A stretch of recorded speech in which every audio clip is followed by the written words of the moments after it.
One nation one election અંતર્ગત મંતવ્ય news channel દ્વારા સૌથી મોટા અભિયાનની ચળવળ શરૂ થઈ ગઈ છે અને ભાજપ સરકાર અને સંગઠનના સંયુક્ત ઉપક્રમે યોજાનારા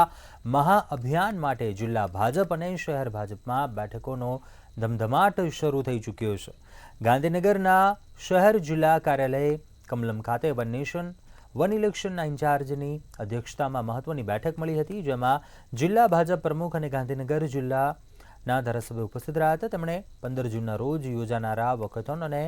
મેરેથોન અંગેની તૈયારીઓ માટે માર્ગદર્શન આપ્યું હતું। ગાંધીનગર સેક્ટર 21 ખાતે આવેલા કમલમ કાર્યાલય ખાતે મળેલી બેઠકમાં કલોલ, દહેગામ અને માણસા સહિત ગાંધીનગર શહેર જિલ્લાના આગેવાનો પણ ઉપસ્થિત રહ્યા હતા અને 15 જૂનના યોજાનારા મહાઅભિયાનને સફળ બનાવવાનો સંકલ્પ વ્યક્ત કર્યો હતો।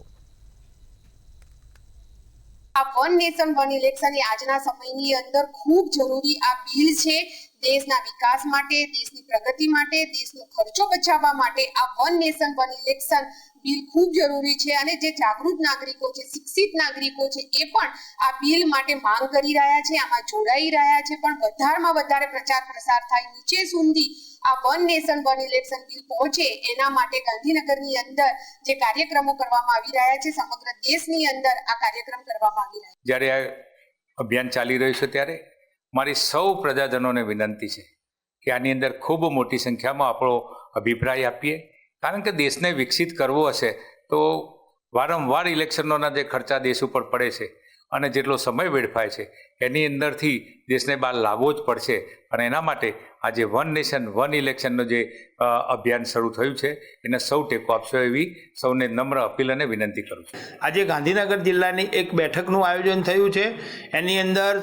મારા મંડળના તમામ પ્રમુખ મહામંત્રીશ્રીઓ, મારી જિલ્લાની ટીમ, મોરચાના પ્રમુખશ્રીઓને એમના માધ્યમથી દરેક વિધાનસભામાં આ કાર્યક્રમ સુચારુ રીતે અને સમયસર સારી રીતે થાય એ હેતુથી આજે મને ડૉક્ટર અનિલભાઈ અમારી આજની આ બેઠક લેવાના છે, ત્યારે એની અંદર ચર્ચા કરીને સમગ્ર જિલ્લાની અંદર તમામ વિધાનસભામાં આ કાર્યક્રમ ખૂબ સારી રીતે થાય એવું આયોજન અમે કરી રહ્યા છીએ।